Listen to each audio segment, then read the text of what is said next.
If you were living along the Scandinavian coastlines in the 9th century and heard the distant sound of oars cutting through water in the early morning hours, it might already be too late, because those sounds belonged to Viking ships that would forever change your life. And if you were caught, death would seem like luxury. Let us know in the comments where you're watching from and what time it is for you. It's always fascinating to see who's joining us from around the world. Now dim the lights, maybe turn on a fan for that soft background hum, and let's ease into tonight's journey together. The morning mist clung to the Irish coastline like a shroud, masking the approach of death itself.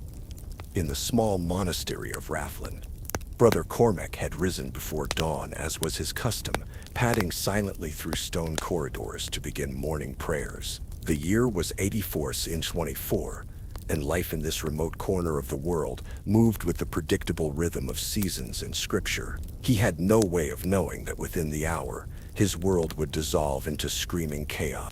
The first sign wasn't the ships themselves, but the dogs. Every mongrel and hound in the village began howling at once, a primal sound that seemed to emerge from the earth itself.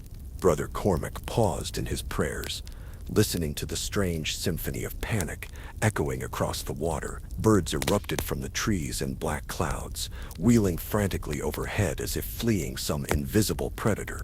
Then came the sound that would haunt survivors for the rest of their shortened lives. The rhythmic splash of dozens of oars moving in perfect unison. Through the morning fog, dark shapes began to materialize like demons emerging from the underworld. Long serpentine hulls cut through the water with impossible grace, their dragon heads rising and falling with each stroke. These were not merchant vessels or fishing boats. These were instruments of war, and they carried death in human form. The Viking longships slid onto the beach with barely a whisper, their shallow drafts allowing them to beach directly on the shore. From their bellies poured warriors who moved with the fluid precision of wolves. They wore leather and mail, carried round shields painted with ravens and wolves, and in their hands gleamed axes that had tasted blood across half of Europe. But it wasn't the warriors themselves that made this raid so devastating. It was what they represented. An entire economic system built on human suffering. Vikings didn't just raid for gold and silver, though they certainly took those when they could find them. The most valuable commodity they sought was far more precious and infinitely more tragic: human beings. A healthy adult slave could be worth more than a sword, more than a horse, sometimes more than a small farm. And unlike gold, slaves could work, reproduce, and generate wealth for decades. The attack on Rathlin unfolded with terrifying efficiency. These weren't berserkers lost in battle fury, howling and foaming at the mouth as popular culture suggests. These were professionals conducting a business operation. They had studied this coast for weeks, identifying escape routes, counting defenders, noting the daily routines of their future victims. Every movement had been planned, every contingency considered. Brother Cormac heard the screaming before he saw the flames. The monastery's outer buildings were already burning when he stumbled from the chapel, his mind struggling to process the chaos erupting around him. Vikings moved through the compound like harvesters, separating the valuable from the worthless with practiced eyes. Children and young adults were herded into groups. The elderly and infirm were cut down without ceremony. This wasn't personal. This was simply business. The selection process was brutal in its pragmatism. Vikings examined captives like livestock, checking teeth, testing muscle tone, looking for signs of disease or disability. A man with a limp might be killed on the spot, his body left where it fell. A woman past childbearing age was worthless unless she possessed special skills like weaving or healing. Children under 7 were usually abandoned. They consumed resources but couldn't work effectively for years. Brother Cormac watched in horror as families were torn apart with the mechanical efficiency of a slaughterhouse. Mothers clutched their children, but Viking hands pried them loose with iron certainty. Husbands reached for wives across growing distances, their fingers grasping empty air as warriors pushed between them. The Vikings understood that despair made people docile. Hopelessness was their ally. The physical violence was swift and purposeful. Those who resisted were beaten unconscious, not killed. Dead slaves generated no profit. Those who ran were tackled and bound, their legs hobbled to prevent further escape attempts. The Vikings moved with the weary professionalism of men who had done this hundreds of times before. They knew exactly how much force to apply, exactly where to strike to cause compliance without permanent damage. For the captured, the horror was just beginning to unfold. Brother Cormac found himself lying in the dirt, his head ringing from a blow that had dropped him like a stone. Around him, other survivors were being systematically processed. Rope bonds were applied with nautical precision, tight enough to prevent escape but loose enough to maintain circulation. The Vikings couldn't afford to lose their investment to gangrene. The psychological assault began immediately. Vikings shouted at their captives in Old Norse, a harsh, guttural language that sounded like stone grinding against. The meaning was unclear, but the intent was obvious. These sounds were not human communication, but the barking of masters at their property. Some Vikings spoke enough of the local languages to translate their commands, usually variations of the same themes. Move, stop, kneel, be silent. As the morning wore on, the full scope of the disaster became clear. The monastery that had stood for 3 generations was nothing but smoke and rubble. The village that had sheltered 200 souls was empty, except for the dead of those who had woken that morning as free human beings. Perhaps 60 remained alive, and for them the word alive was about to take on a very different meaning. The Vikings began organizing their human cargo with the same care they showed their ships. Captives were arranged by age, sex, and apparent health. Families begged to stay together, but the raiders had no interest in sentiment. A strong young man might be worth 2 silver pieces. His elderly father was worth nothing. The mathematics were simple and final. Brother Cormac was shoved into a group of men deemed suitable for heavy labor.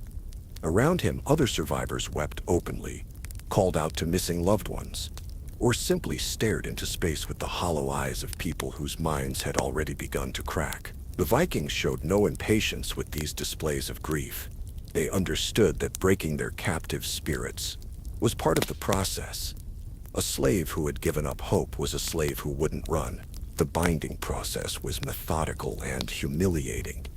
Each captive was secured with ropes around their wrists, connected to their neighbors in a human chain. The knots were tied by sailors who understood rope like poets understand words. There would be no slipping these bonds, no working them loose during a long voyage. The Vikings had been perfecting these techniques for generations, and their expertise showed in every loop and hitch. As the sun climbed higher, the reality of the situation settled over the survivors like a burial shroud. They were no longer people with names, histories, and dreams.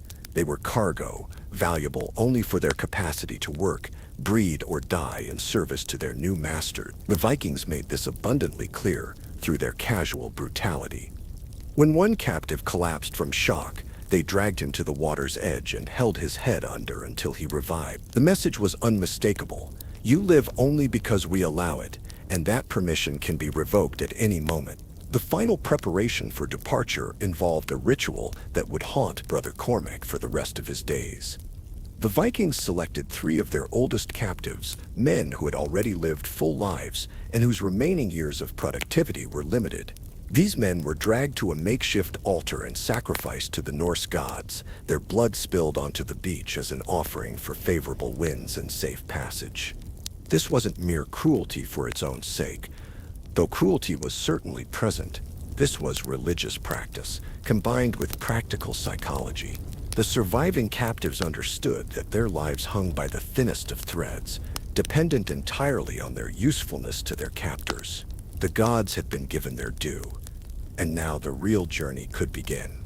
As the dragon ships prepared to depart, Brother Cormac took one last look at the smoldering ruins of his home. The Vikings were already loading their human cargo like so many sacks of grain, arranging bodies in the ship's belly with careful attention to weight distribution and space management. Soon the familiar coast would disappear behind them, and they would enter a world where their former identities meant nothing.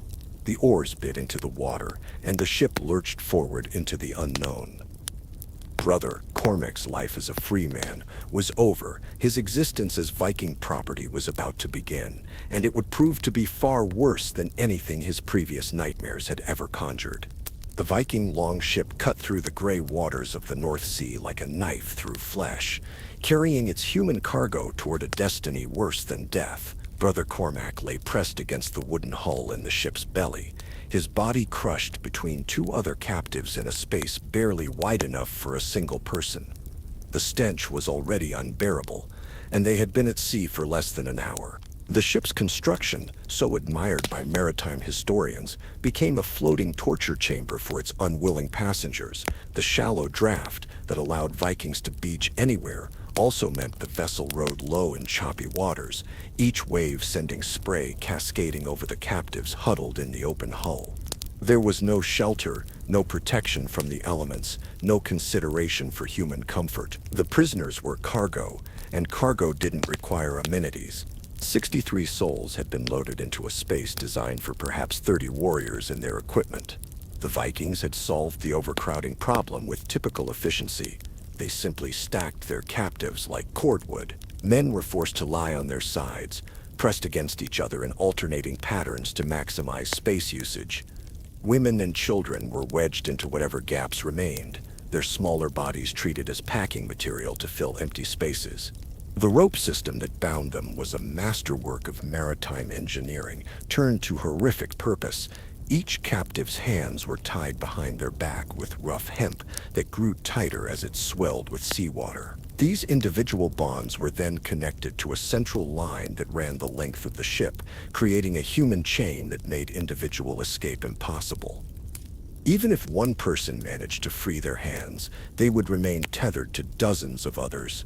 Brother Cormac quickly discovered that the physical discomfort was only the beginning of their ordeal. The rhythmic motion of the ship, combined with fear and the putrid air in the hull, triggered waves of seasickness among the captives. Those who had never been to sea before suffered the worst, their bodies rebelling against the constant motion. They vomited repeatedly, adding to the growing pool of filth that sloshed back and forth with each wave. The Vikings showed no concern for this human misery. Their captive suffering was irrelevant as long as they arrived alive and capable of work. When one young woman became violently seasick and couldn't stop retching, a Viking warrior simply kicked her in the ribs and shouted something in Old Norse. The meaning was clear enough. Suffering in silence was preferable to noisy suffering, but neither would change their situation. The ship's crew moved around their human cargo with practiced indifference, stepping over bodies as they adjusted sails and managed the vessel. To them, the captives had already ceased to be people. They were investment, property, future profit margins that happened to breathe. This psychological distance wasn't casual cruelty, but professional necessity. Men who felt empathy for their victims couldn't function effectively in the slave trade. Water was distributed twice daily in quantities that kept the captives alive, but constantly thirsty. A single wooden bowl was passed from mouth to mouth, creating a perfect breeding ground for disease. The Vikings understood that sick slaves sold poorly, but they also knew that desperately thirsty people would drink anything. The water itself was stale and brackish, stored in barrels that had previously held fish oil or fermented grain. Food was even more carefully rationed. Once per day, usually at sunset, the captives received a handful of dried fish and a piece of hard bread that had to be soaked in seawater to become edible. The Vikings calculated these portions precisely, enough nutrition to prevent death from starvation, but insufficient to maintain strength for resistance or escape attempts. Hunger became a constant companion, gnawing at their bellies and clouding their thoughts. The toilet arrangements, if they could be called arrangements, consisted of a rope hung over the ship's side. Captives who needed to relieve themselves had to beg permission from the crew, then be partially untied and lowered over the side of the moving vessel. This process was humiliating by design, stripping away the last vestiges of human dignity. Many captives, particularly the elderly and infirm, simply soiled themselves rather than endure the shame of begging. Sleep was nearly impossible in the cramped conditions. Bodies pressed together generated heat, creating a stifling microclimate that bred infection and disease. The constant motion of the ship prevented deep rest, and the mental anguish of their situation kept most captives in a state of heightened alert. When exhaustion finally claimed them, they would drift into fitful unconsciousness filled with nightmares of home and loved ones they would never see again. Brother Cormac found himself lying next to a young farmer named Eamon, who had been captured from a village 3 miles inland from the monastery.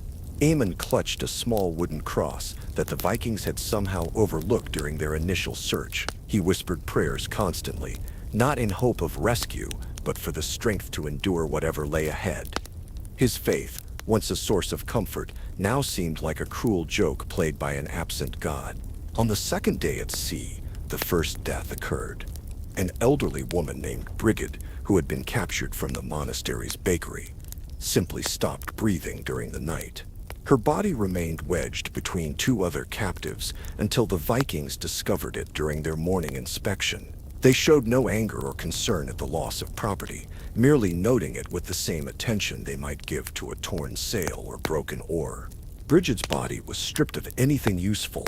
Her rough wool dress would be cleaned and used for other captives, then unceremoniously dumped overboard. The Vikings said no words over her corpse, offered no moment of silence. Death was simply part of the business, an acceptable loss ratio calculated into their profit margins. The surviving captives watched their companion disappear into the gray waters and understood that their own lives held exactly the same value, none at all. The psychological effects of this treatment began manifesting quickly. Some captives retreated into themselves, becoming catatonic with despair. Others babbled constantly, their minds seeking escape through madness. When physical escape proved impossible, a few, driven by desperation beyond reason, attempted to throw themselves overboard. The Vikings prevented these suicide attempts, not out of compassion, but from economic necessity. They had invested time and effort in acquiring these slaves.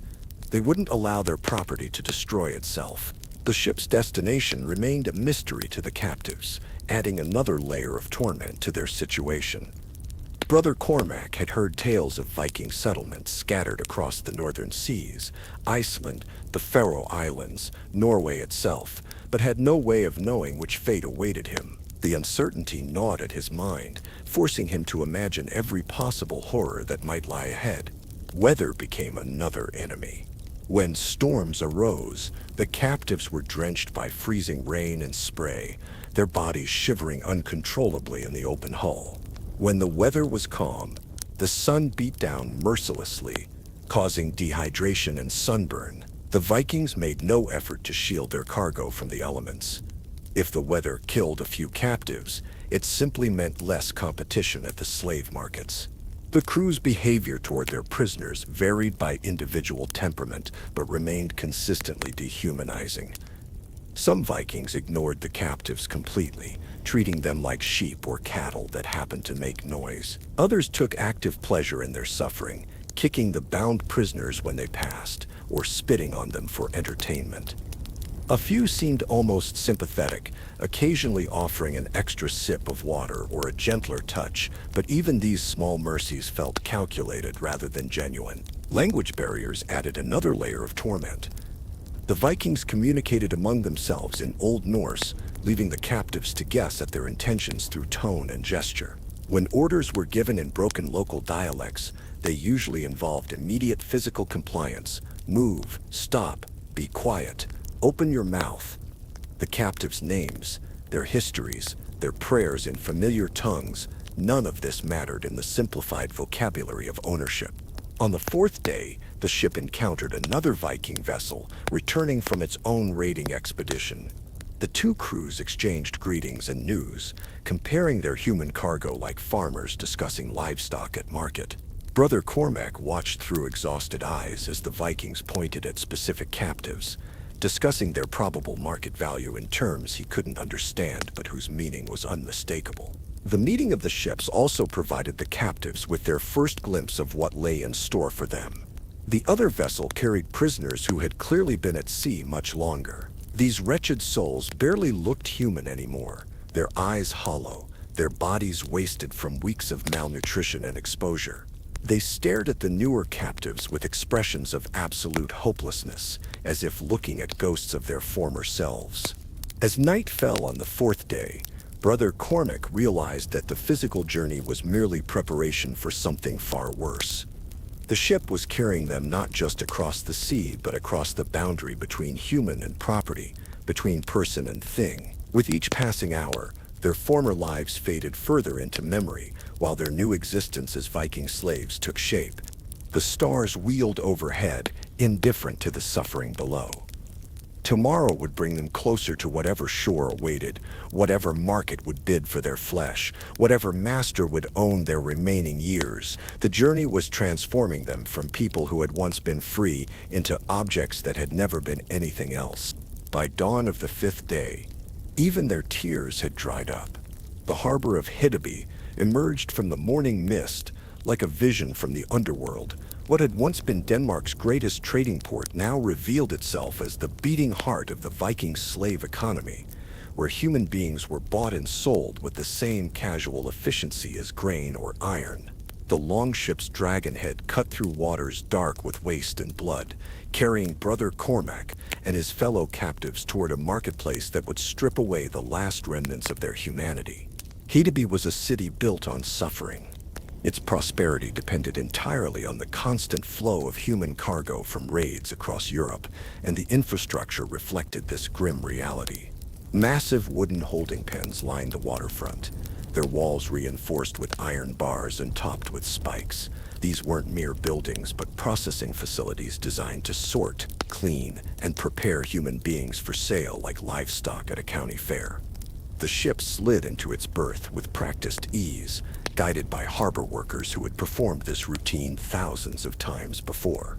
These men moved with the bored efficiency of longshoremen, showing no more interest in the human cargo than they would in a shipment of timber. To them, the bound figures lying in the ship's hull were simply another commodity to be unloaded, inventoried, and distributed to the appropriate buyers. Brother Cormac felt rough hands grab his shoulders and haul him upright for the first time in 6 days.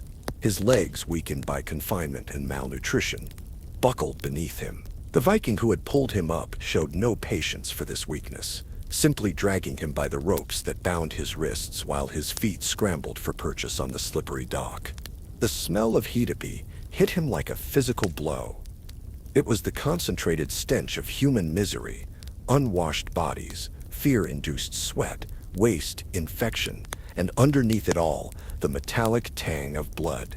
This was the perfume of the slave trade, as distinctive and nauseating as any battlefield. The captives from the ship joined a steady stream of human cargo being herded through the harbor's processing system. The initial sorting took place in a large wooden building that served as a combination warehouse and veterinary clinic. Here, experienced slave traders examined their new inventory with the cold professionalism of livestock experts. They checked teeth to estimate age, felt muscle tone to gauge working capacity, and looked for signs of disease that might affect resale value. Each captive was assigned to one of several categories: premium workers, standard laborers, breeding stock, or immediate disposal. The examination process was designed to be humiliating as well as practical.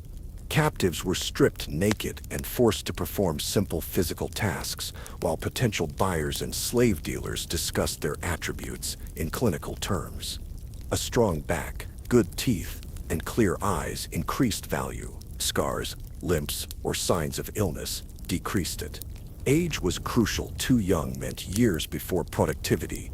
Too old meant diminishing returns on investment. Brother Cormac watched in horror as families were systematically torn apart, based purely on market considerations. A mother might be classified as breeding stock while her children were designated for different buyers entirely. Husbands and wives found themselves in separate categories, their emotional bonds irrelevant to their commercial value. The slave traders understood that maintaining family units might seem humane, but it was economically inefficient. The pricing system reflected the cold mathematics of human commerce.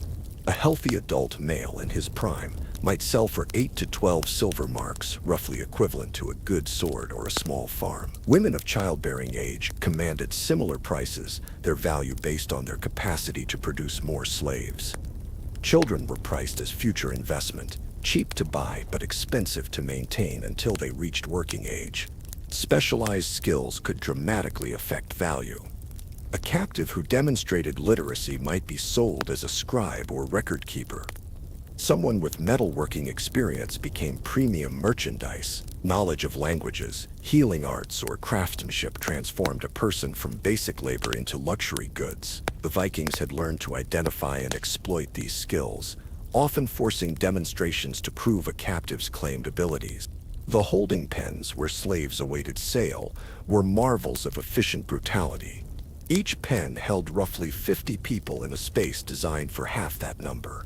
The floors were covered with straw that was changed only when it became too foul to ignore. Wooden buckets served as latrines, and a single water trough provided drinking water for the entire pen.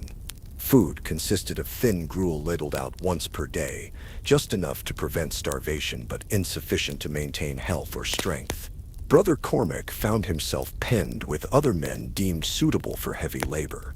Around him clustered farmers, craftsmen, and fellow monks, all reduced to the same basic status, muscle and bone for sale. They spoke in whispers when they dared speak at all, sharing fragments of their stories and trying to make sense of their transformed circumstances. The psychological warfare began immediately upon arrival.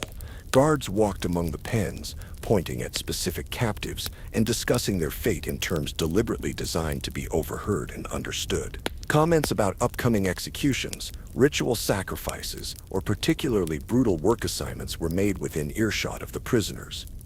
Whether these threats were real or fabricated didn't matter. They served their purpose of maintaining terror and compliance. The market itself operated on a schedule that reflected the seasonal nature of Viking raids. Spring and summer brought the largest influx of new captives, when weather permitted extensive raiding expeditions. These peak seasons saw prices drop due to oversupply, while winter months with limited new stock drove values higher. Experienced buyers learned to time their purchases accordingly, storing slaves through lean periods and selling during times of high demand. Potential buyers moved through the holding areas, like shoppers at a market, which in essence they were. They examined the merchandise, asked questions about health and temperament, and negotiated prices with the cold detachment of people buying furniture. Some buyers were local Norse farmers, seeking additional labor for their fields. Others were merchants from distant lands, who would transport their purchases to markets in Constantinople, Cordoba, or even Baghdad. The auction process itself was a masterpiece of psychological manipulation designed to maximize profits while maintaining order. Captives were brought out in small groups, allowing buyers to make direct comparisons between similar merchandise. Auctioneers highlighted each slave's positive attributes while glossing over obvious defects. The bidding was conducted in Old Norse, leaving the captives to guess at their fate from the tone and intensity of the negotiations. Brother Cormac's turn came on the third day of his stay in the holding pen. He was herded onto a raised platform along with 5 other men, all roughly the same age and physical condition. The auctioneer, a grizzled Norseman with intricate tattoos covering his arms, began his sales pitch in a voice that carried across the gathered crowd of buyers. The bidding was brisk but not enthusiastic. Brother Cormac's represented solid value, a healthy adult male capable of years of productive labor, but nothing exceptional. His lack of specialized skills and obvious foreignness worked against him in a market that prized familiar languages and local knowledge. The final bid came from a stern-faced farmer who needed additional hands for the upcoming harvest season. The transaction was completed with a handshake and an exchange of silver coins. Brother Cormac's new owner examined his purchase with the satisfaction of someone who had gotten reasonable value for his money. The farmer checked the rope bonds, nodded approval at their quality, and began herding his new property toward the harbor where his own ship waited. As he was led away from the auction platform, Brother Cormac caught glimpses of his fellow captives from the monastery facing their own sails. Some went to local buyers who would keep them in Denmark. Others were purchased by merchants who would transport them to distant lands where they would disappear forever into foreign populations. A few of the oldest and weakest were bought by dealers who specialized in ritual sacrifice, their lives to be ended in ceremonies designed to please Norse gods. The final insult came during the ownership transfer process. Each newly purchased slave received a metal collar engraved with their owner's mark. This wasn't merely a symbol of bondage, but a practical measure to prevent theft and facilitate return of runaway property. The collar was fitted with deliberate snugness, tight enough to serve as a constant reminder of their status, but loose enough to avoid interfering with work capacity. Brother Cormac's collar bore the runes that spelled out his owner's name and settlement. From this moment forward, he wasn't Brother Cormac of Rathlin Monastery. He wasn't even Cormac. He was simply property belonging to Bjorn Eriksson of Jelling, marked as such by iron around his throat. His identity, accumulated over 32 years of life, had been reduced to ownership marks that could be read by anyone who understood Norse writing. The slave market of Hedeby processed thousands of human beings each year, feeding the Viking world's insatiable appetite for unpaid labor. It operated with ruthless efficiency, transforming people into property through a system that had been refined over generations of practice. Every aspect of the process, from initial sorting to final sale, was designed to maximize profit while minimizing the risk of rebellion or escape. As Brother Cormac was marched toward his new owner's ship, he passed fresh groups of captives being herded toward the holding pens. Their eyes held the same shock and disbelief he had felt only days before. They still thought of themselves as people who had been temporarily displaced from their normal lives. They didn't yet understand that their old lives were over, that they had been transformed into commodities in a market that recognized no difference between human flesh and any other tradable good.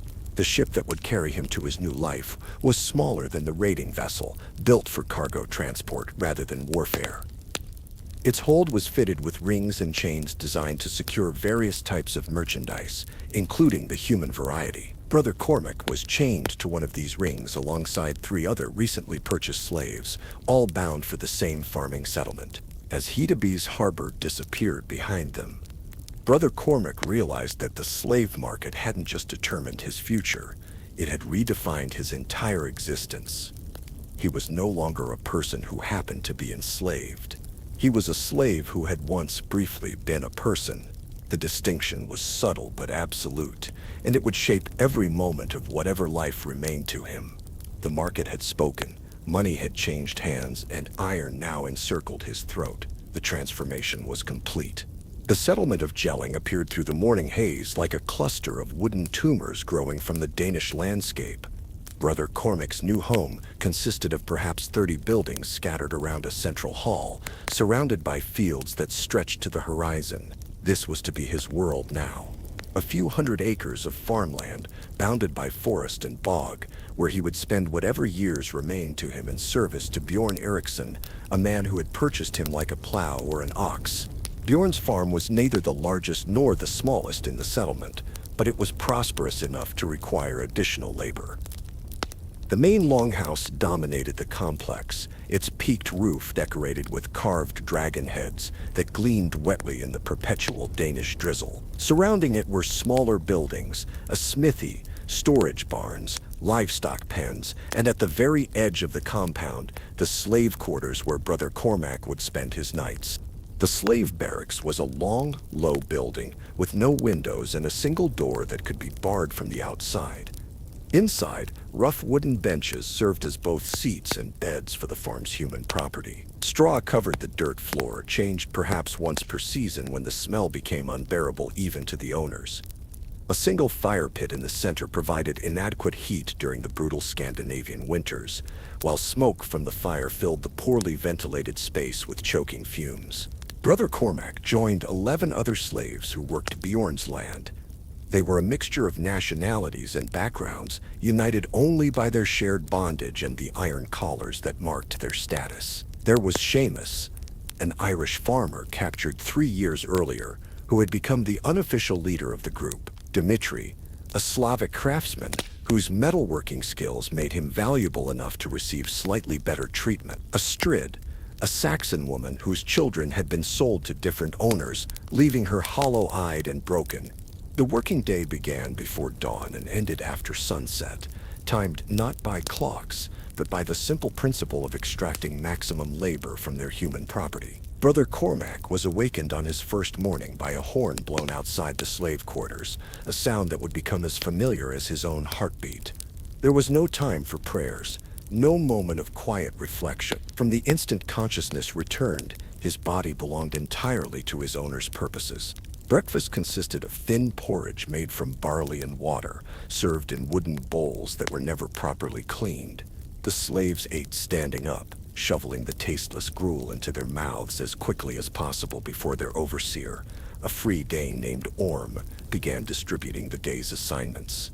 Orm carried a heavy wooden staff that served both as walking stick and disciplinary tool, and he used it frequently to emphasize his points.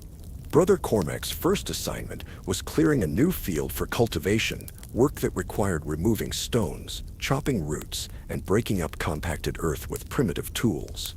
The implement he was given was barely more than a sharpened stick reinforced with an iron tip. His fellow slaves worked alongside him in a ragged line, their movements synchronized by the rhythm of shared misery rather than any formal coordination. The physical demands of slave labor were designed to extract maximum productivity while providing minimum sustenance. Brother Cormac had been a scholar before his capture, accustomed to intellectual rather than physical work. His soft hands quickly developed blisters that burst and reformed in an endless cycle of pain. His back, unaccustomed to constant bending and lifting, sent spikes of agony through his entire body with each movement. The work never stopped.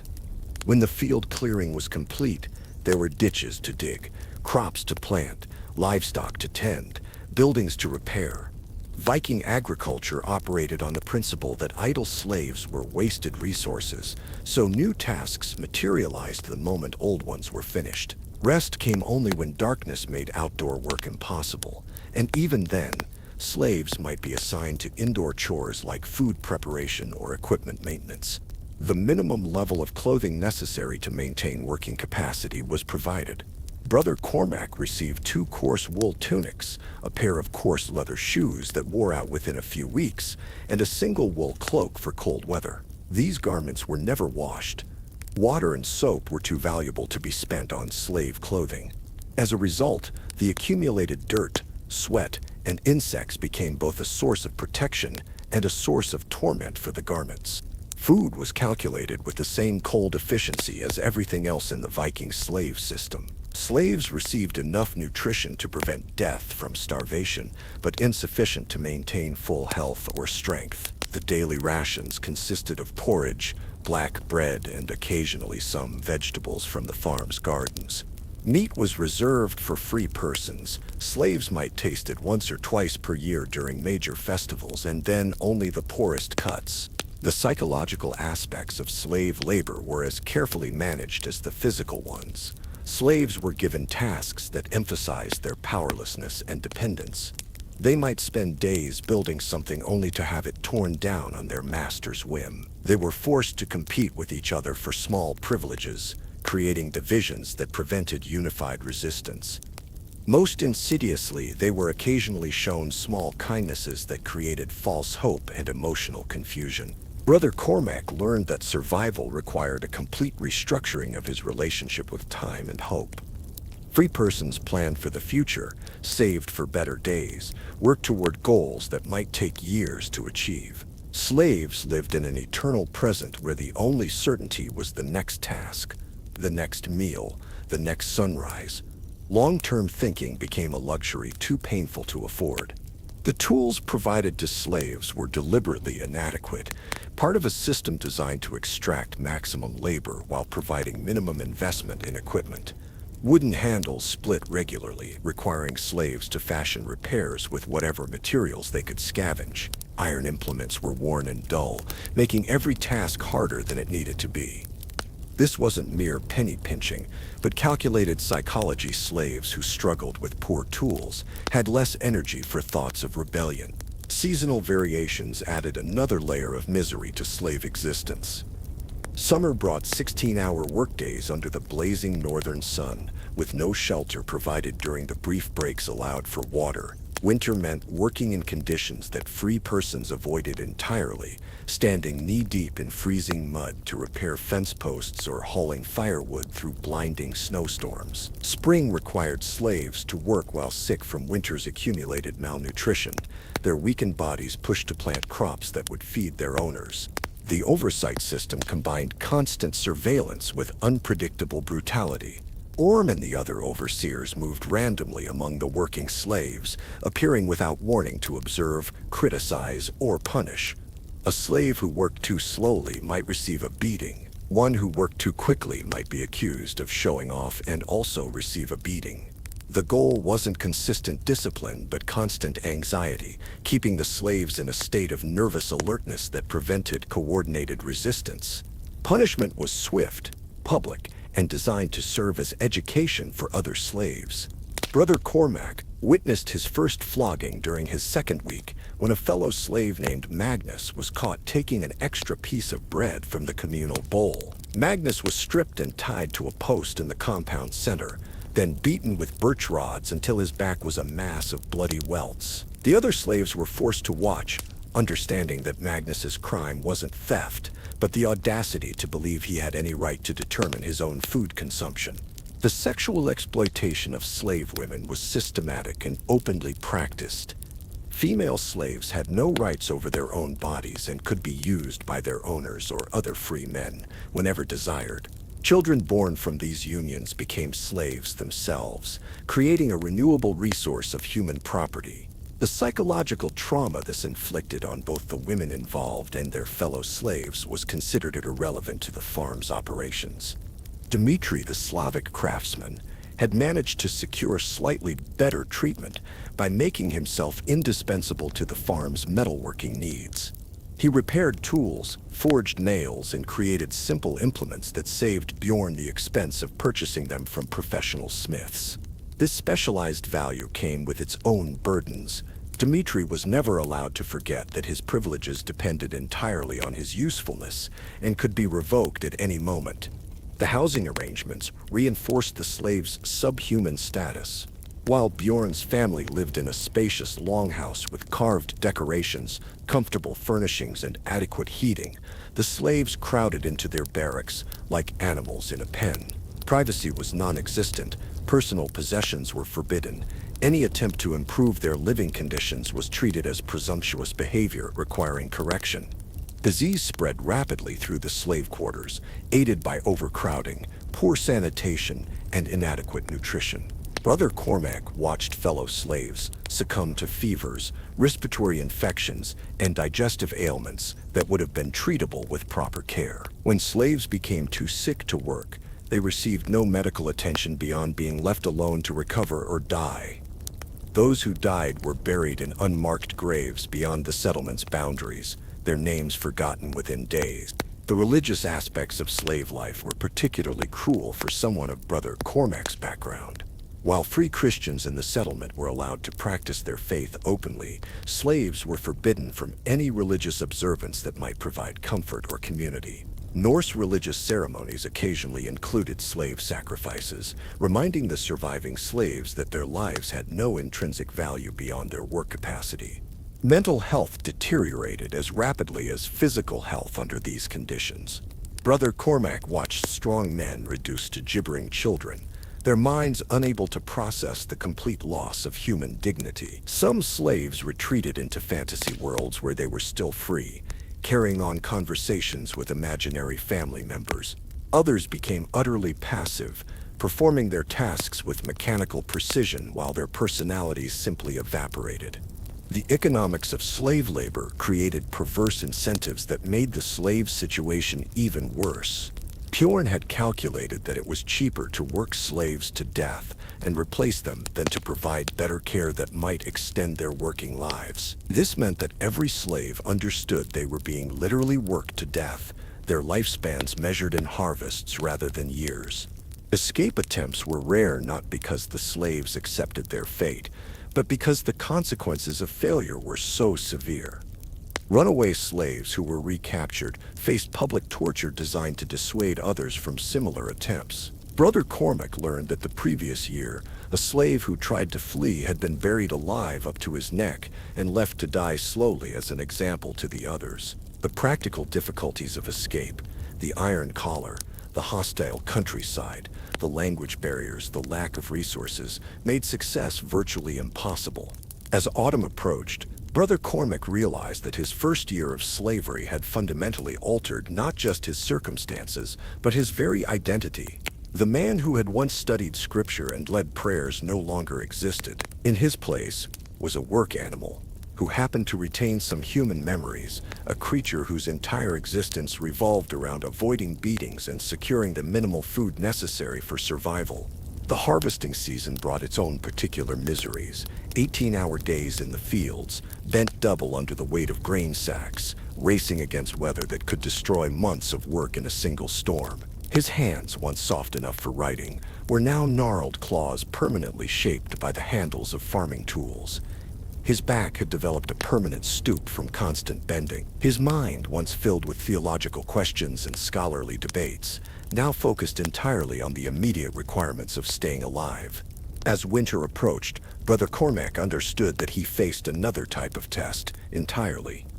The working conditions of summer and autumn, brutal as they were, at least offered the possibility of warmth and adequate food. Winter would bring cold that could kill, reduced rations that barely sustained life, and the psychological torture of being trapped in the slave quarters with 11 other broken souls, waiting for spring to release them back into their cycle of productive suffering.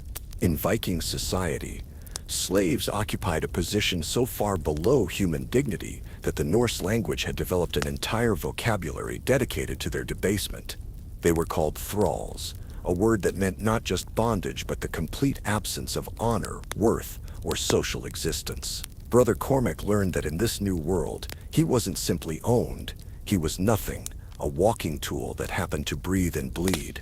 The legal reality of thraldom was absolute and terrifying in its simplicity. Slaves had no rights whatsoever. They could not own property, make contracts, give testimony in legal proceedings, or even defend themselves against accusations. If a free person claimed a slave had committed a crime, the slave's guilt was assumed. If a slave was murdered, it was treated as property damage rather than homicide, with compensation paid to the owner rather than punishment for the killer. Brother Cormac's first lesson in his new social status came during his second week at Bjorn's farm, when he accidentally knocked over a water bucket while carrying grain. A free farmer's child, perhaps 8 years old, immediately began screaming at him in Old Norse. The boy struck Brother Cormac across the face with a stick, and when the former monk instinctively raised his hand to protect himself, 3 adults rushed over to beat him unconscious for the crime of defending himself against a child. The hierarchy was clear and absolute. Any free person, regardless of age, social standing, or intelligence, ranked infinitely above any slave. This wasn't merely custom, but religious doctrine. The Norse believed that social status was determined by the gods themselves, and that slaves were born to servitude as naturally as wolves were born to hunt. Questioning this order was not just rebellion, but blasphemy. The psychological warfare began with language itself. Slaves were forbidden from speaking unless directly addressed by a free person. When they did speak, they were required to use specific forms of address that emphasized their subservience. Brother Cormac had to refer to any free person as master or lord, even children who had not yet learned to walk properly. His own name became irrelevant. He was addressed only as thrall or slave, his individual identity erased by his social category. Clothing served as another marker of degradation. While free Vikings dressed in wool dyed with expensive colors and decorated with intricate patterns, slaves wore undyed brown cloth that marked their status from a distance. Brother Cormac's rough tunic and trousers were deliberately cut in a style that emphasized his servitude, shorter sleeves that revealed the rope marks on his wrists, loose-fitting garments that made him appear shapeless and pathetic. The iron collar around his neck was both practical restraint and social marker. It identified him as property to anyone who saw him. But it also served psychological purposes. The weight was carefully calculated to be noticeable but not debilitating, a constant physical reminder of his status. The metal chafed against his skin, creating sores that never fully healed. Some nights he would dream of freedom, only to wake when he turned in his sleep and felt the cold iron against his throat. Table manners and eating arrangements reinforced the social order with meticulous cruelty. Slaves ate after everyone else had finished, often receiving only scraps and leftovers. They ate with their hands from wooden bowls while seated on the ground, forbidden from using the knives and spoons that free persons considered basic utensils. Brother Cormac learned to eat quickly and without taste, wolfing down whatever food was provided before someone decided he had eaten enough. The sexual humiliation was perhaps the most degrading aspect of thraldom. Male slaves could be forced to perform any service their owners demanded, including acts that free Vikings would consider deeply shameful. Female slaves had no protection from sexual exploitation, and their children automatically became slaves regardless of their father's status. The psychological trauma this created was considered irrelevant. Slaves were not believed to have feelings that mattered. Religious ceremonies provided opportunities for particularly elaborate humiliation. During important Norse festivals, slaves were sometimes forced to participate in degrading rituals designed to emphasize their worthlessness. Brother Cormac was made to crawl on his belly around the settlement's sacred stone, kiss the feet of free children, and publicly renounce his Christian faith while praising Norse gods he didn't believe in. The work assignments themselves were designed to be humiliating as well as productive. Slaves were given the most disgusting and dangerous tasks: cleaning latrines, handling diseased animals, crawling into spaces too small for free persons. Brother Cormac found himself regularly assigned to mucking out pig pens, a job that left him covered in filth and reeking of waste. The message was clear: his social value was lower than that of farm animals. Personal hygiene became another tool of debasement. While free Vikings maintained relatively high standards of cleanliness, slaves were forbidden from using the communal baths and washing facilities. Brother Cormac was allowed to bathe only when his smell became offensive enough to interfere with his work efficiency. Even then, he had to use cold water in the open air while others watched and mocked his nakedness. The judicial system treated slaves with systematic contempt that went beyond mere legal discrimination. When disputes arose involving slave testimony, their words were considered inherently worthless unless confirmed by free persons. If a slave was accused of theft, they could be tortured to extract confessions even when evidence suggested their innocence. Brother Cormac witnessed a fellow slave named Eric tortured with hot irons for 3 days for allegedly stealing eggs, despite the fact that the eggs were later found in a fox den. Medical care was rationed according to social status in ways that emphasized slave worthlessness. When free persons became ill, they received attention from healers, special foods, and time to recover. Sick slaves were expected to continue working until they collapsed, at which point they were left to recover or die without intervention. Brother Cormac watched a young Irish woman named Moira die from a fever that could have been easily treated with herbs and rent, but which was ignored because treating slaves was considered wasteful. The housing arrangements served as daily reminders of social position. While free families lived in comfortable longhouses with private spaces, decorated walls, and adequate heating, slaves crowded together in barracks that resembled animal pens more than human dwellings. Privacy was not just unavailable, but forbidden.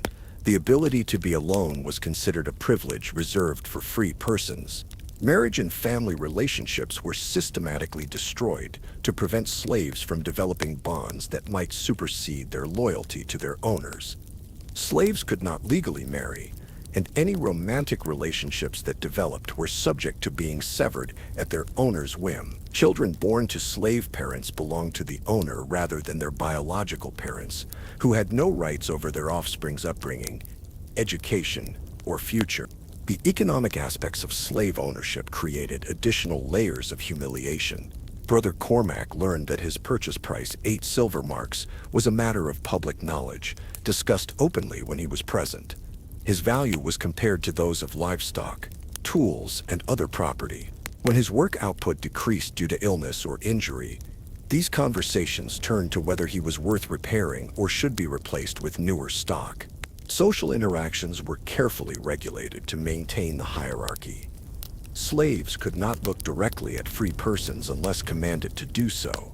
They had to step aside when free persons passed, bow when entering buildings where free persons were present, and speak only when spoken to. Breaking these rules resulted in immediate physical punishment, but following them served as constant reminders of their subhuman status. The Norse concept of honor, central to free Viking identity, was explicitly denied to slaves. Honor was considered an inherent quality that could not exist in servile people. This meant that slaves could not be insulted in any meaningful way. You cannot offend someone who has no honor to lose. Conversely, showing respect to a slave was considered degrading to free persons, so casual cruelty became a way of maintaining one's own social standing. The calendar itself reinforced slave status through the distribution of holidays and celebrations. Free persons enjoyed numerous festivals throughout the year, times of feasting, gift-giving, and community celebration. Slaves worked through most of these events, allowed to observe the joy of others while remaining excluded from it. When slaves were permitted to participate, it was usually in degrading roles designed to emphasize their otherness. Brother Cormac discovered that even acts of kindness from free persons were tainted by the social hierarchy. When Bjorn's daughter occasionally gave him an extra piece of bread or a warmer cloak, these gestures were framed as examples of her own generosity rather than recognition of his humanity. The kindness was always temporary and revocable, dependent entirely on the giver's whim rather than any sense of obligation or justice. The language of ownership permeated every aspect of slave existence. Brother Cormac learned to think of himself in the third person, as Bjorn's thrall rather than as an individual with his own identity. This linguistic transformation reflected a deeper psychological change. Slaves were expected to internalize their own worthlessness, to believe genuinely that they deserved their treatment. The social isolation was perhaps the cruelest aspect of thraldom. Slaves were forbidden from forming meaningful relationships with free persons, but they were also discouraged from bonding too closely with fellow slaves. The owners understood that solidarity among slaves could lead to resistance, so they systematically created conditions that promoted suspicion, competition, and betrayal within the slave community. The Norse belief system reinforced these social arrangements with religious authority. The gods themselves were said to have created the slave class, making thraldom a divine institution rather than human choice. Questioning the social order was thus not just rebellion against human authority, but defiance of the gods themselves. This religious dimension made psychological resistance even more difficult for slaves who retained any spiritual beliefs. As Brother Cormac's first year of slavery progressed, he realized that the social humiliation was more destructive than the physical hardships. His body might eventually adapt to hard labor and poor food, but his mind struggled constantly against the systematic assault on his human dignity. Every day brought new reminders that he was considered less than human, and these psychological wounds proved far more difficult to heal than any physical injury. The complete absence of hope for social mobility was perhaps the most crushing aspect of the system. Free persons might rise or fall in status through their actions, but slaves remained slaves regardless of their behavior, intelligence, or achievements. Excellence in work might earn slightly better treatment, but it would never earn freedom or respect. The social position of thraldom was designed to be permanent and hereditary, a life sentence that extended to generations not yet born. The drums began at midnight, their deep rhythm echoing across Bjorn's settlement like the heartbeat of some primordial beast. Brother Cormac woke from uneasy sleep in the slave quarters, his body immediately tense with the primal fear that had become his constant companion. He had learned to recognize the sound of Norse religious ceremonies, and he knew that when the gods demanded attention, slaves often provided the payment. The festival of Disablod had arrived with the spring thaw, one of the most important celebrations in the Norse calendar. It was meant to honor the female spirits who protected the community and ensure fertility for the coming growing season. But Brother Cormac had learned that Norse religious practices demanded more than prayers and offerings of grain. The gods were hungry, and they preferred their tribute warm and screaming. Through the gaps in the slave quarters' walls, he could see torches being lit throughout the settlement. Free Vikings moved through the darkness with purposeful urgency, their faces painted with ritual designs that transformed familiar neighbors into something alien and terrifying. The air itself seemed charged with anticipation and barely controlled violence, as if the entire community was preparing for war against invisible enemies. Orm appeared at the slave quarters door while the stars still glittered overhead, his wooden staff tapping against the doorframe with ominous regularity. His face was decorated with swirling blue patterns that made his eyes appear to glow in the torchlight. When he spoke, his voice carried the authority of religious obligation rather than mere human command. "All thralls will attend the ceremony," he announced in his broken mixture of Norse and local dialects. "The gods have requirements that must be met. Some of you will have the honor of serving them directly." Brother Cormac felt his bowels turn to ice water. He had heard whispers about Norse sacrifice rituals from other slaves, stories so horrible that he had convinced himself they must be exaggerations. But the expression on Orm's face suggested that every nightmare tale had been understated rather than embellished. The slaves were herded from their quarters like cattle being led to slaughter, which in several cases would prove to be an accurate comparison. They were marched to the settlement's center, where a massive bonfire had been constructed around a carved wooden pole that reached toward the night sky. The fire itself was no casual blaze, but a carefully arranged structure designed to burn long and hot, its flames dancing in patterns that seemed almost alive. Around the fire, free Vikings had assembled in concentric circles according to their social status. The wealthiest farmers and their families occupied the inner ring, closest to the sacred flame. Behind them stood craftsmen, merchants, and other respected community members. The slaves were positioned in the outermost circle, close enough to witness every detail but far enough away to emphasize their exclusion from the community's spiritual protection. Brother Cormac found himself standing between Seamus and Dimitri, all three men fighting to control their terror as they watched the preparations unfold. At the fire's center, a stone altar had been erected and decorated with Norse religious symbols that seemed to writhe and shift in the flickering light. The surface of the stone was stained dark with substances that Brother Cormac preferred not to identify. The ceremony began with chanting in Old Norse, words that carried the weight of centuries of tradition and belief.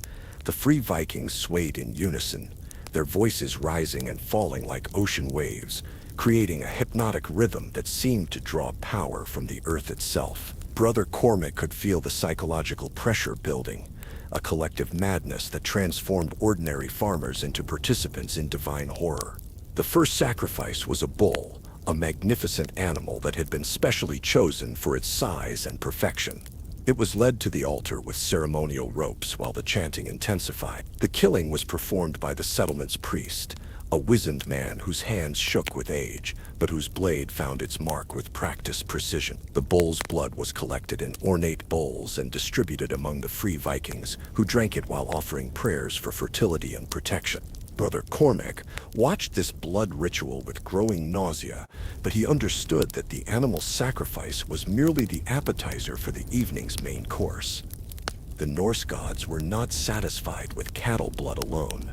They demanded human offerings, preferably from the most powerless members of society.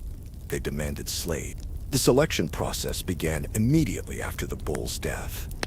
3 slaves were chosen from the assembled thralls, picked not randomly but according to criteria that reflected Norse religious beliefs about spiritual value. The first was an elderly Irish monk named Brendan, whose obvious piety made him an attractive offering to gods who delighted in the destruction of Christian faith. The second was a young Saxon woman named Helga, chosen because her beauty would supposedly please the fertility spirits. The third was a Slavic boy named Tomislav, barely 14 years old, selected because his youth represented untapped potential that could be transferred to the community through his death. The chosen victims were dragged to the altar, while their fellow slaves watched in paralyzed horror. Brother Cormac felt his legs turn to water as he realized that next time, next festival, next ceremony, it might be his name called from the darkness. The arbitrary nature of the selection made it even more terrifying. There was no way to earn safety, no behavior that guaranteed survival, no protection beyond pure chance. Brendan was sacrificed first, his death carried out with ritual precision that transformed murder into religious observance. The priest spoke lengthy prayers over the old monk's body, asking the gods to accept his Christian soul as tribute and to convert his spiritual energy into protection for the Norse community. Brendan's blood was mixed with that of the bull and distributed among the free Vikings, who drank it while their children watched and learned that some lives had no value beyond their ending. The psychological impact on the surviving slaves was immediate and devastating. Several collapsed from shock, their minds unable to process the casual brutality they had witnessed. Others began weeping uncontrollably, their sobs mixing with the continued chanting to create a symphony of human suffering that seemed to energize the free participants rather than disturb them. Helga's death was even more elaborate, involving rituals that Brother Cormac's mind refused to process in detail. Her sacrifice was designed to ensure fertility for the coming year, her young life force supposedly transferred to the community's crops and livestock. The priest performed ceremonies over her body that would have been considered abominations in any Christian context, but which the Norse participants accepted as necessary divine service. Young Tomislav's sacrifice was the most horrific of all, designed to demonstrate the community's willingness to offer their most valuable resources to the gods. His youth made him precious, and precious things made the most effective offerings. His death was prolonged and ritualized, each stage accompanied by specific prayers and ceremonies that transformed his agony into supposed divine communication. The psychological warfare embedded in these rituals was as carefully designed as their religious significance. The surviving slaves were forced to watch their companions die while being reminded that their own lives hung by equally thin threads. The message was unmistakable. Resistance was futile, escape was impossible, and even death was not their own to choose. They lived and died entirely at their owner's whim. Brother Cormac realized that the sacrifices served multiple purposes beyond their supposed religious function. They eliminated older, weaker, or potentially troublesome slaves while creating maximum psychological impact on the survivors. They demonstrated the absolute power of free Vikings over their human property. Most importantly, they created a climate of terror that made rebellion unthinkable. The disposal of the bodies followed Norse religious protocols that stripped even death of dignity for slaves. Unlike free Vikings, who were buried with ceremony and grave goods to assist their journey to Valhalla, sacrificed slaves were simply burned on the communal fire, their ashes scattered without prayer or remembrance. Their names were never spoken again, their lives erased as completely as if they had never existed. The community feast that followed the sacrifices was perhaps the cruelest aspect of the entire ceremony. Free Vikings celebrated with abundant food and drink, laughing and singing while the ashes of murdered slaves still smoldered nearby. The surviving thralls were given scraps from the feast, forced to participate in celebrating the deaths of their companions while their own terror remained fresh and overwhelming. Brother Cormac learned that these sacrifice ceremonies occurred throughout the Norse calendar, timed to coincide with seasonal transitions, military campaigns, and significant life events. When important Vikings died, slaves were killed to serve them in the afterlife. When crops failed, slaves were sacrificed to appease angry gods. When plagues struck, slaves were offered as divine substitutes to redirect supernatural wrath. The religious justification for these murders was elaborate and internally consistent within Norse belief systems. Slaves were considered spiritually inferior beings, whose deaths could be transformed into divine currency through proper ritual. Their lack of honor in life made them valuable as sacrificial offerings, their worthlessness paradoxically increasing their utility to the gods who accepted them as tribute. The psychological aftermath of witnessing these sacrifices was devastating for the surviving slaves.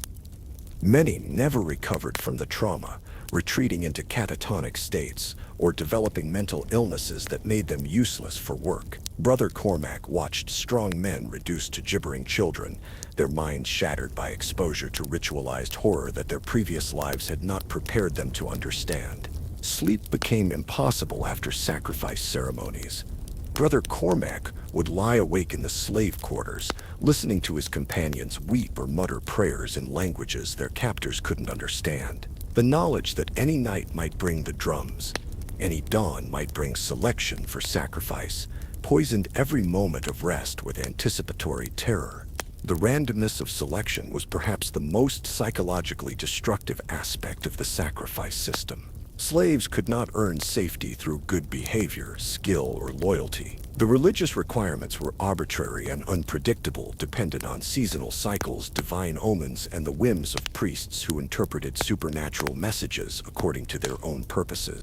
Brother Cormac began to understand that the Norse had created a system of spiritual terrorism that went far beyond physical slavery. They had weaponized religion itself, transforming divine worship into psychological torture that broke their victims' spirits more thoroughly than any amount of physical brutality. The knowledge that death might come not from disease, accident, or even punishment, but from religious obligation, created a level of helplessness that was almost impossible to endure. The seasonal nature of these ceremonies created cycles of terror that structured slave existence around anticipated horror. Spring brought fertility sacrifices, summer brought harvest offerings, autumn brought preparation rituals for winter, and winter brought desperate attempts to appease gods who seemed determined to punish the community through cold and hunger. Every season carried its own sacrificial requirements, and slaves provided the raw material for divine appeasement.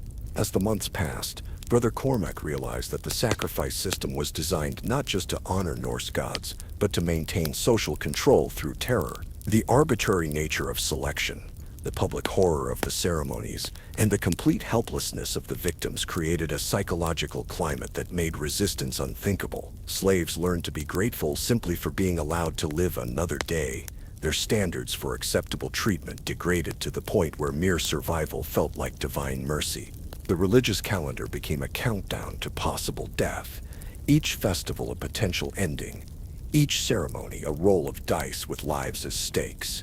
Brother Cormac understood that he was not just enslaved in body, but trapped in a spiritual nightmare where his own gods seemed absent and enemy deities demanded his blood as tribute. The drums that began each ceremony were not just calls to worship, but funeral bells for whoever would be chosen to feed the hungry gods of the north. The idea of escape haunted every slave's dreams, whispered in the darkest corners of the slave quarters when exhaustion finally overcame fear. But in the harsh reality of 9th century Scandinavia, freedom was not just distant, it was virtually impossible. Brother Cormac learned this truth through watching other slaves attempt the unthinkable, their failures serving as brutal education in the mathematics of hopelessness. The first escape attempt he witnessed came during his 3rd month of bondage, when a Saxon farmer named Godwin decided that death was preferable to continued enslavement.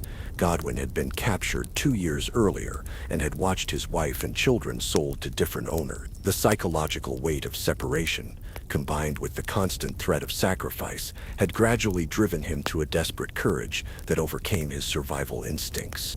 Godwin's plan was pathetically simple, which made its inevitable failure all the more heartbreaking to observe. He intended to slip away during the night, travel by darkness to avoid detection, and somehow make his way back to Saxon territory, hundreds of miles to the south. He had saved small portions of food over several weeks, hidden them in a cloth bundle, and studied the local geography during his daily work assignments. The escape itself lasted less than 6 hours.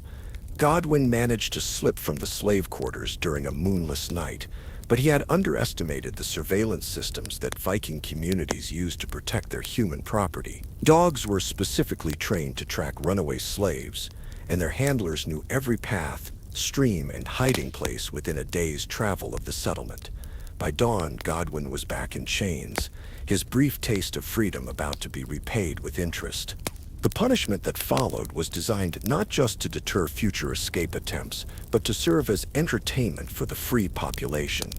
Godwin was buried alive, up to his neck in the settlement's central square, his head protruding from the earth like some grotesque flower. There he remained for 3 days and nights, while the community went about its normal business.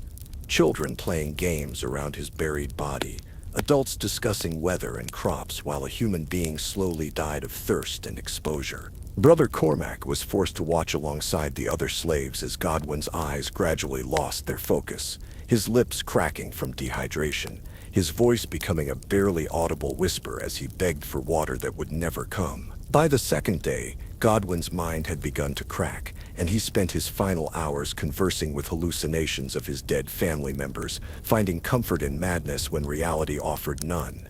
The psychological impact on the surviving slaves was exactly what their owners intended. The message was unmistakably clear.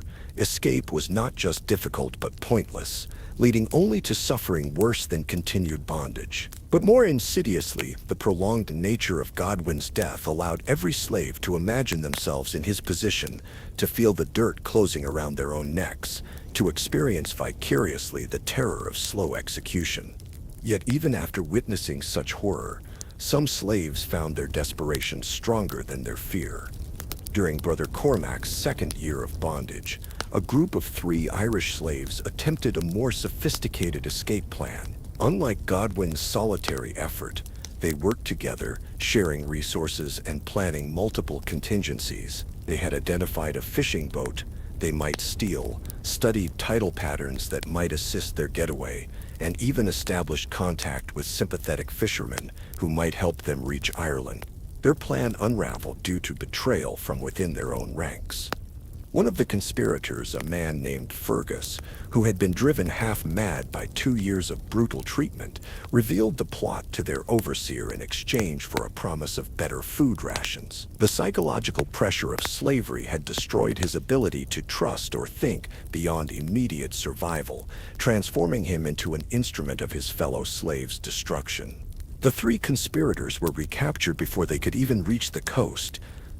Their punishment was more elaborate than Godwin's, designed to demonstrate that group resistance would meet with exponentially worse consequences than individual attempts. They were subjected to a ritualized torture that lasted an entire week, their sufferings prolonged through careful medical attention that prevented death while maximizing agony.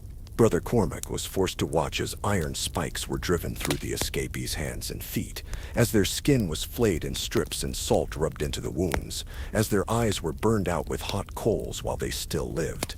The Norse had developed torture into an art form, understanding exactly how to inflict maximum suffering without causing immediate death. The 3 men died eventually, but only after their screams had educated every slave in the settlement about the consequences of dreaming of freedom. The betrayal aspect of the failed escape attempt created lasting damage within the slave community that went far beyond the physical horror of the punishment. Trust, already fragile among people, reduced to desperate competition for survival, evaporated entirely. Slaves began watching each other with the suspicious eyes of potential enemies, knowing that desperation could transform anyone into a betrayer. Brother Cormac realized that this destruction of solidarity was perhaps the most effective control mechanism in the entire system of Viking slavery. Slaves who could not trust each other could never coordinate effective resistance. The owners had created conditions where their victims served as their own guards, where the enslaved became complicit in their own oppression through fear and competition. Despite the horrific examples of failure, escape attempts continued sporadically throughout Brother Cormac's years of bondage.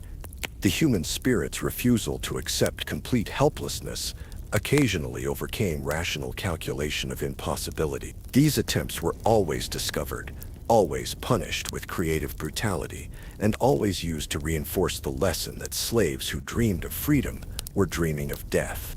The rare exceptions to this pattern of failure were almost worse than the punishments, because they offered false hope to the surviving slaves. During Brother Cormac's 4th year, rumors spread through the slave quarters that a Frankish woman named Marie had successfully escaped from a settlement 30 miles north. She had supposedly stolen a horse, traveled by night for weeks, and eventually reached Christian territory where she found sanctuary in a monastery. These rumors were never confirmed, but they spread through the slave population like wildfire, offering psychological relief from the despair that threatened to consume them all. Slaves who had not spoken of escape in years began whispering plans in the darkness, imagining routes and resources that might carry them to freedom.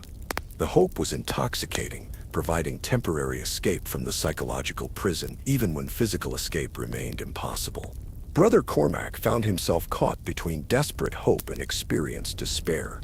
Knowing that the rumors might be lies designed to identify potential escapees, but unable to resist the dream of freedom they represented, he began to study his surroundings with new attention, noting guard patterns and calculating distances, even though his rational mind understood that such planning was probably futile. The psychological effects of constant escape fantasies were as corrosive as the effects of witnessing punishment. Slaves who spent their mental energy planning impossible escapes had less emotional strength for enduring their daily reality. The hope itself became a form of torture, offering relief that made their actual situation feel even more unbearable by comparison. As Brother Cormac's 5th year of slavery began, he realized that escape was not just practically impossible, but spiritually destructive. The mental energy spent dreaming of freedom was energy stolen from the more important task of spiritual survival, of maintaining some core of human identity despite systematic dehumanization. He began to understand that the true escape was not physical but psychological, finding some inner space that remained free regardless of external circumstances. This realization did not eliminate his longing for physical freedom, but it changed his relationship with that longing. Instead of spending nights planning impossible journeys, he began using that mental energy to remember his life before slavery, to maintain connections with his former identity, to preserve something worth saving if freedom ever did become possible. The years passed like seasons of suffering, each one bringing new horrors but also gradual adaptation to conditions that would have killed him quickly during his first months of bondage. Brother Cormac's body learned to survive on inadequate food. His skin toughened against cold and abuse. His mind developed defenses against psychological assault. He did not thrive, but he endured. Other slaves were not so fortunate.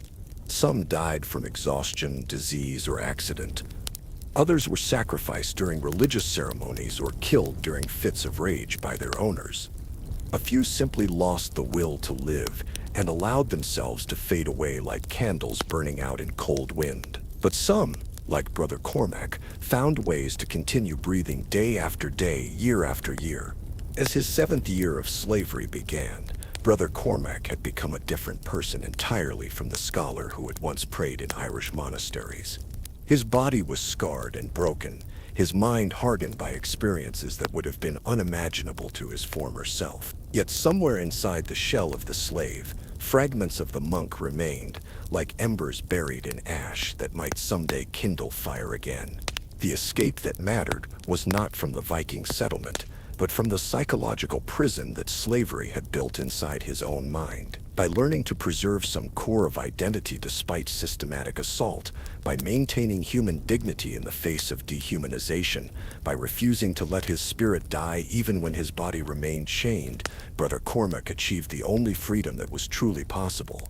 When death finally came, and for slaves in Viking society, death always came early, it would find him diminished but not destroyed, damaged but not broken, enslaved in body but free in the only way that ultimately mattered. His escape was not to distant shores but to a place within himself that iron could not bind and no master could own. In the end, that inner freedom was both less and more than the physical liberty he had lost. Less because it could not restore his stolen life or reunite him with his vanished world. More because it was the one thing his captors could never truly take away, the final territory where his soul remained sovereign despite the chains that bound his flesh. The story of Viking slavery was written in blood and suffering, but it was also written in the stubborn refusal of human spirits to be completely extinguished. In that refusal, in that hidden resistance, lay the only victory possible for those who had lost everything else but still drew breath under hostile skies.